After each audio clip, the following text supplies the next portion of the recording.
Neste vídeo, imergiremos na temática celestial dos anjos na Bíblia. Iniciando nossa jornada, nos deparamos com a seguinte pergunta: afinal, quem são os seres celestiais conhecidos como anjos? Convido-vos a adentrarmos as profundezas das Escrituras em busca de respostas. Ao explorar as páginas do Antigo Testamento, somos brindados com a menção dos anjos em 108 ocasiões. Esses mensageiros celestes entrelaçam suas influências nas vidas dos patriarcas anciãos, como Abraão e Jacó, conforme registrado nas passagens do livro de Gênesis. No relato épico do Êxodo, testemunhamos a presença dos anjos durante a peregrinação no árido deserto. Êxodo 14:19 narra: Então o anjo de Deus que precedia o acampamento de Israel retrocedeu e situou-se atrás deles. A coluna de nuvem também moveu-se de sua posição dianteira para uma posição posterior. De fato, ao longo do livro da lei e nos escritos de Moisés, deparamo-nos com a expressão anjos ou anjo em um total de 32 aparições. A esses seres divinos, a Bíblia nos apresenta como a própria horda celeste, dotada de tangibilidade e espiritualidade. Definitivamente não são meras entidades míticas ou conceitos abstratos. Portadores de personalidades espirituais, os anjos emanam influências até mesmo no reino físico. Num paralelo ao domínio oculto dos espíritos malignos, a esfera angelical também se encontra em um plano não visível aos nossos olhos. Estes celestiais seres, incansáveis vigias, circundam-nos constantemente, exercendo uma influência dinâmica que transcende nossa percepção. Embora possamos ser incapazes de tocá-los, não nos equivoquemos, pois os anjos têm o poder de tocar os corações dos homens.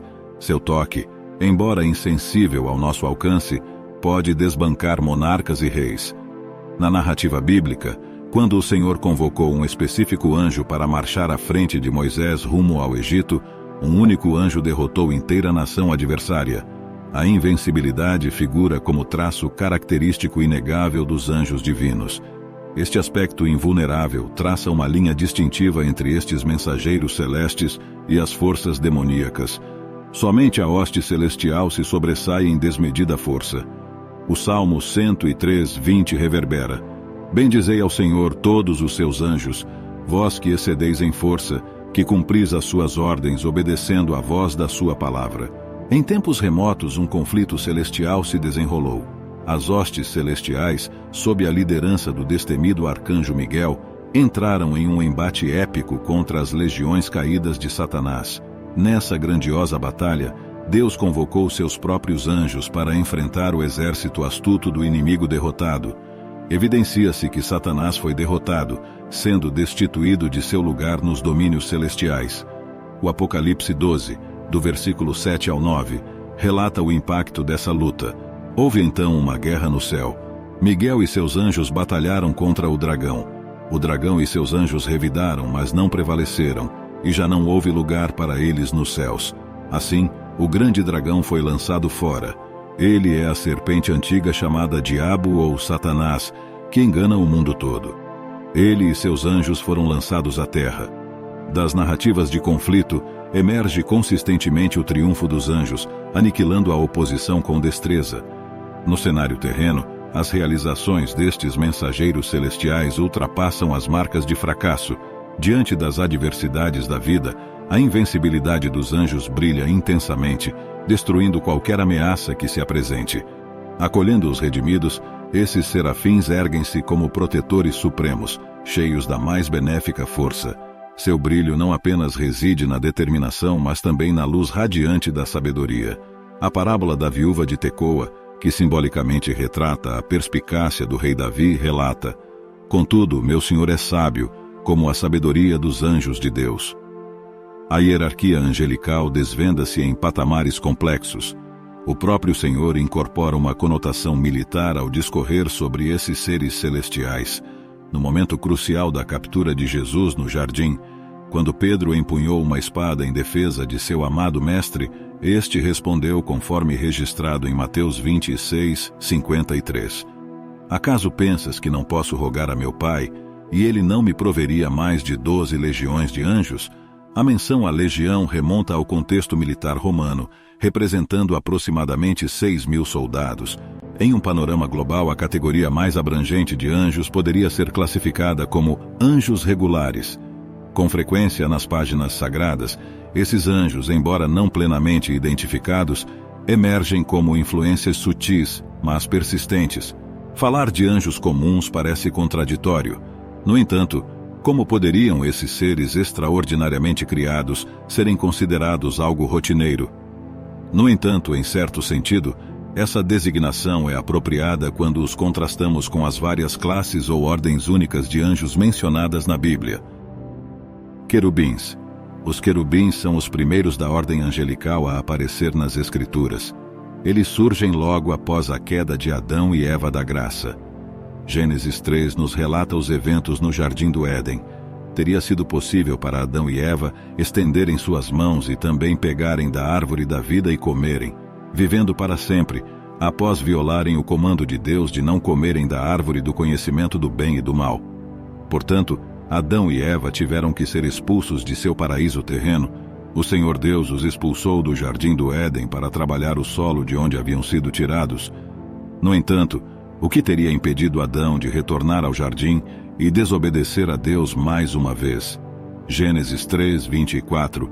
Depois de expulsá-los, o Senhor Deus colocou ao leste do Jardim do Éden querubins poderosos e uma espada flamejante que se movia para todos os lados para guardar o caminho da árvore da vida. Que coisa aterrorizante teria sido se Adão tivesse provado da árvore da vida e assim tivesse sido confirmado para sempre em sua natureza caída.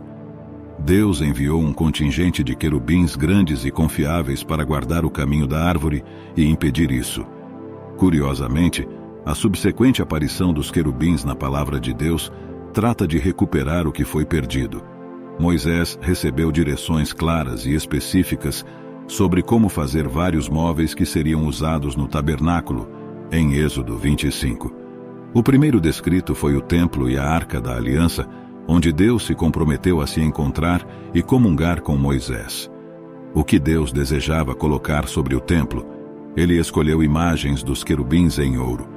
Veja a interessante descrição que Deus deu a Moisés em Êxodo 25, do versículo 18 ao 20. E farás 2 querubins de ouro batido.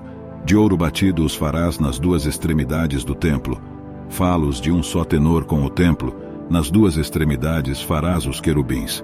E eles estenderão as asas por cima, cobrindo com elas o templo.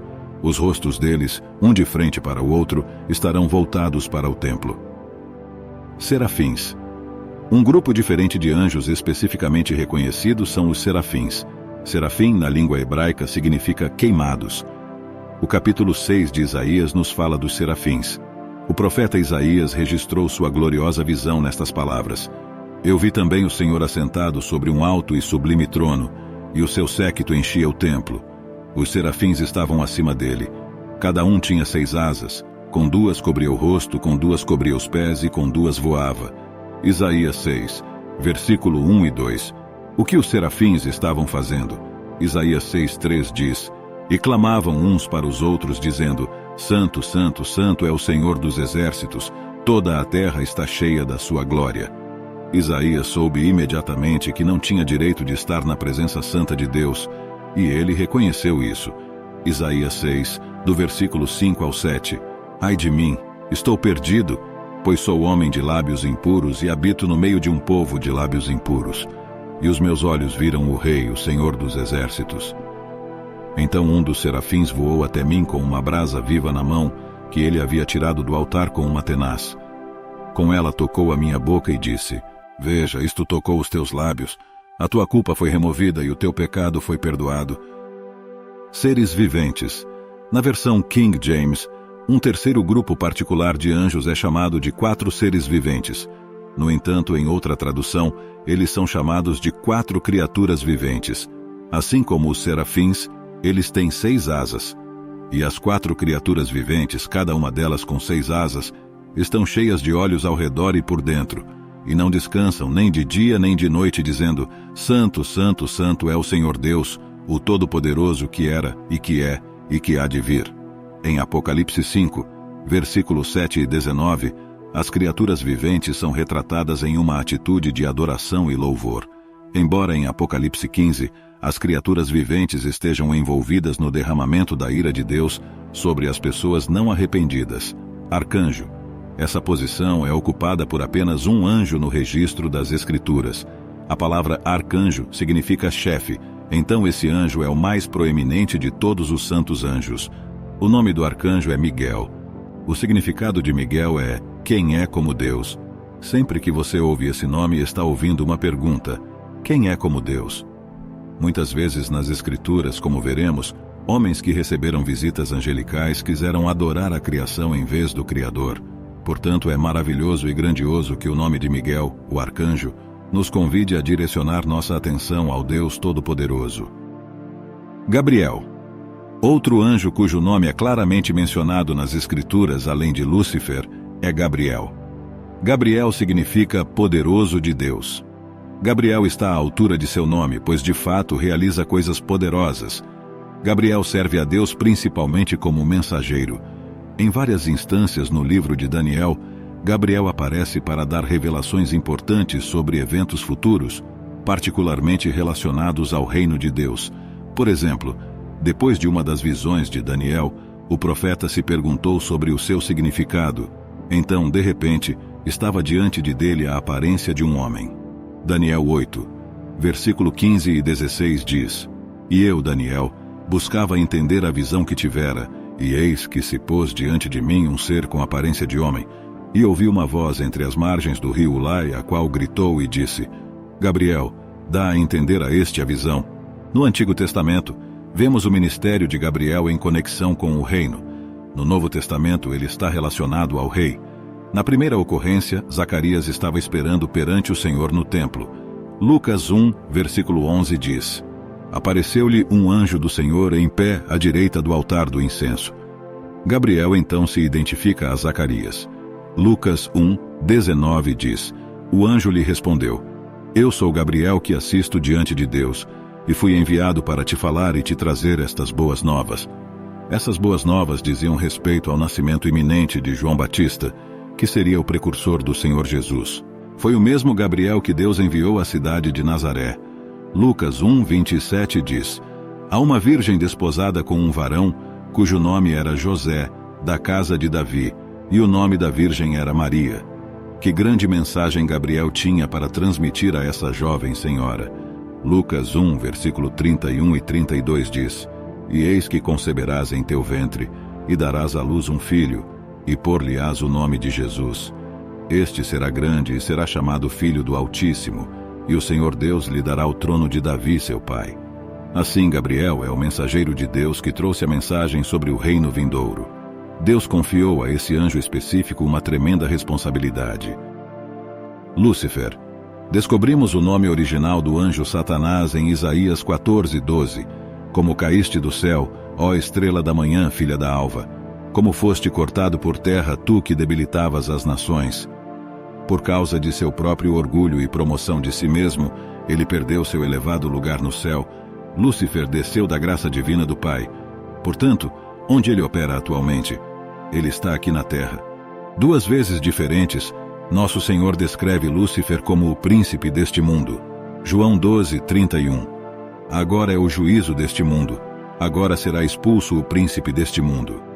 Esta terra em que vivemos está sob a autoridade dele. Enquanto os anjos Gabriel e Miguel têm apenas nomes simples pelo que sabemos, Lúcifer possui muitos nomes que indicam aspectos de seu caráter maligno.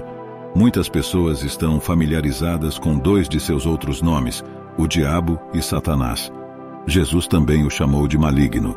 João 17, 15 diz: Não peço que os tires do mundo, mas que os livres do mal. O livro do Apocalipse lhe atribui uma série de nomes, incluindo o grande dragão, a serpente antiga, o destruidor, o acusador e o enganador. Santos e vigilantes. Existem várias categorias menores de anjos mencionadas na Bíblia como santos e vigilantes. Em Daniel 4, 13. O rei babilônico Nabucodonosor disse: Vi numa visão da minha cabeça, estando eu na minha cama, e eis que um vigia, um santo, descia do céu. Daniel 4, 17 diz: Esta sentença é por decreto dos vigias, e esta ordem por mandado dos santos, para que conheçam os viventes que o Altíssimo tem domínio sobre o reino dos homens, e o dá a quem quer, e até ao mais abjeto dos homens constitui sobre ele. Daniel 4, 23 diz: E quanto ao que o rei viu de um vigia, um santo que descia do céu, e que dizia: Cortai a árvore, e destruí-a, mas o tronco com as suas raízes deixai na terra, e com uma cinta de ferro e de bronze o prenda no verde da campina, e seja molhado do orvalho do céu, e a sua habitação seja com os animais do campo, até que passem sobre ele 7 tempos.